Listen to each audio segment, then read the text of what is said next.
Detail-detail yang perintilan-perintilan tuh naik lagi.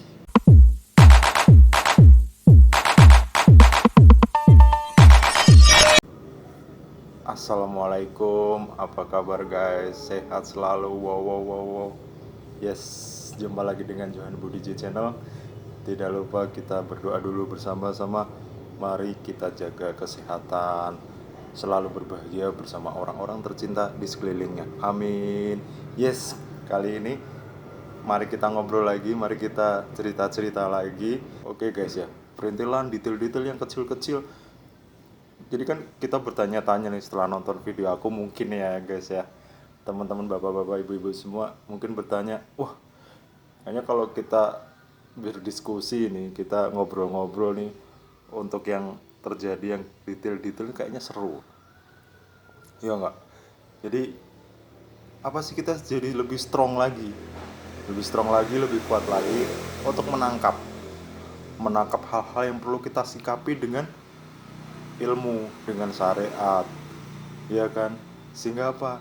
Kita bisa menjadi juara, kita tidak termakan oleh fitnah di akhir zaman. Terus kemudian guys, untuk jika kita itu apanya? Kalau kita itu sudah melakukan sesuatu yang, nah apalagi fenomena sekarang ya, fenomena sekarang itu bukan kita mau meremehkan atau menyalahkan bahkan pemerintah kita, ya enggak, karena Rasulullah itu memerintahkan umatnya itu untuk patuhilah ulil amrimu, pemerintah itu yang memimpin kita, walaupun kita itu tidak suka, ikutilah mereka walaupun kita tidak suka. Kita jadi pemeluk Islam itu memang harus mematuhi pemerintah guys, teman-teman. Tapi apapun itu, kita jangan sampai menyalahkan pemerintah, kita harus dukung supaya untuk kemajuan kita semuanya. Nah, seperti harga naik, fenomena harga naik itu jelas jahat ya. Nggak mau, saya tidak mau memprovokasi untuk wah jahat tidak, tapi naik sesuatu yang tidak wajar, nyeleneh, seperti orang bercanda gitu. Loh, Indonesia itu kenapa bermasalah dengan minyak, kenapa gitu guys? Ah, betul nggak? Pendapat saya bener ya? Ya, Indonesia punya banyak kebun, bahan bakunya banyak, punya kebun nih banyak, pabriknya juga banyak. Terus kita nggak pernah mendengar berita ada jalur distribusi bahan baku, proses produksi, kemudian menjadi minyak goreng, itu nggak, kita nggak pernah dengar masalah. Tetapi kenapa bisa menjadi masalah saat ini di Indonesia, di bapak-bapak, ibu-ibu, ya saudara-saudara kita sebangsa setanah air yang di luar Pulau Jawa itu ngantri-ngantri sampai nangis-nangis, ada yang pingsan lah. Ya, di tempat kita juga harga, wah naik mas, harga minyak sekarang naik, harga minyak sekarang kembali naik. Pernah nih di tempat saya itu, Jawa Tengah ya, di kampung saya khususnya, turun naik lagi. Jadi tadinya naik, wah turun mas, terus oh naik lagi mas, wah naik lagi, wow. Di luar Pulau Jawa masih ngantri dan ngantri. Itu itu detail yang perlu kita pahami, perlu kita tangkap seperti apa karakteristiknya ini. Jangan sampai kita gelenggem aja, ya enggak, karena apa, ini sungguh fantastis. Dari minyak goreng naik nih, semuanya kayak kayak ngikut gitu. Harga daging naik, harga lombok naik, saya nonton di televisi sampai 100%. Mohon maaf, saya harga lomboknya lupa, tapi kalau ilustrasinya 100, kalau faktanya 100%, saya masih ingat bilang 100%, itu faktanya gini. Harga lombok sekilo 20.000, berarti 40.000. Wow. Ya enggak? Ya, tukang pecel lele mau naikin harganya itu, atau mau dikecilin lelenya. Dan di syariat Islam juga mewajibkan umatnya untuk belajar ilmu Islam. Itu wajib, dan kalau wajib itu dosa kalau tidak dilakukan. Oke. Orang itu berbicara mengenai menuntut ilmu. Menuntut ilmu kan kita diminta sama Rasulullah. Ada hadis nih yang artinya, terjemahan bebasnya kalau salah mohon maaf. Jadi tuntutlah ilmu sampai ke liang lahat, itu ada dalam agama kita, ada dalam syariat kita. Artinya apa? Jadi kalau ada omongan-omongan apa sih menuntut ilmu tuh ngapain, belajar itu untuk apa? Astagfirullahaladzim. Kita yang butuh ilmu tuh istighfar ya. Tapi mungkin ada mungkin ada hal-hal yang entah siapa yang berbicara nggak penting.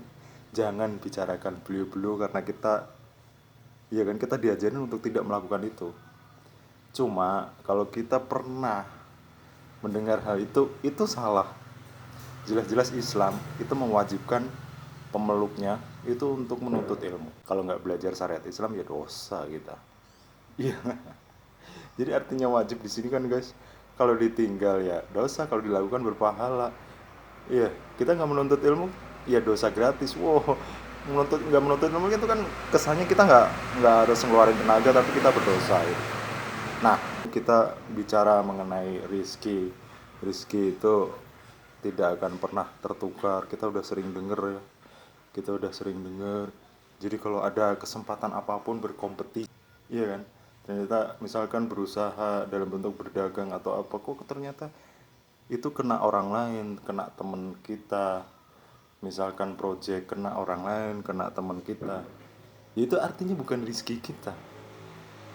Rizki yang diberikan Allah untuk kita itu tidak akan tertukar sama orang lain. Itu harus kita perkuat guys. Karena apa? Banyak sekali godaan di akhir zaman ini. Bicara mengenai rizki, relax saja, santai. Gak perlu kita, gak perlu. Gak perlu, yang penting kita tahu rizki sudah ditentukan sama Allah, tidak akan tertukar. Relax saja, jadi hidup kita lebih tenang.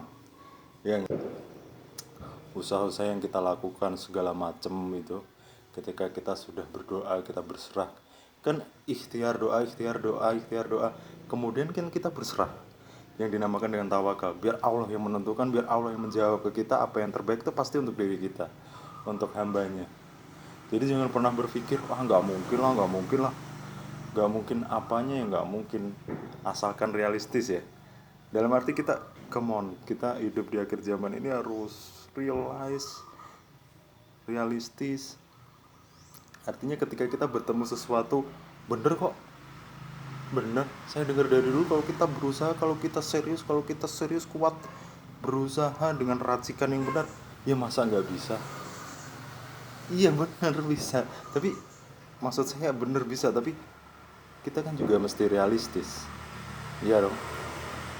Manusia biasa, oke, sudah fitness setiap hari, ya sudah menahan nafas dalam air berhari-hari, pokoknya udah otot udah kuat, nafas paru-paru udah kuat.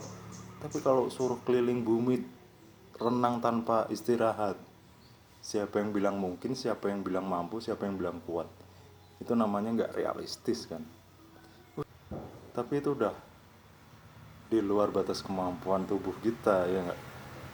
Jadi seperti itu, detail-detail seperti itu guys. Ya, jadi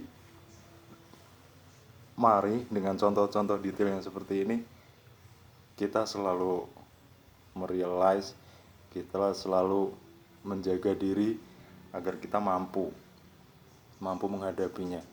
Oke guys, baik bapak-bapak, ibu-ibu semuanya, cukup sekian dulu berbagi kita kali ini.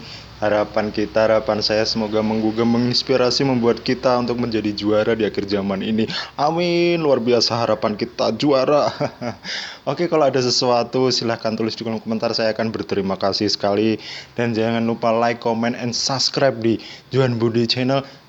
Tekan logo lonceng agar segera tahu untuk video juara buat kita semua. Amin. Jangan lupa untuk selalu berbahagia, sehat selalu, jaga silaturahmi dengan orang-orang di sekelilingnya. Amin. Terima kasih semua. Wassalamualaikum. Bye bye.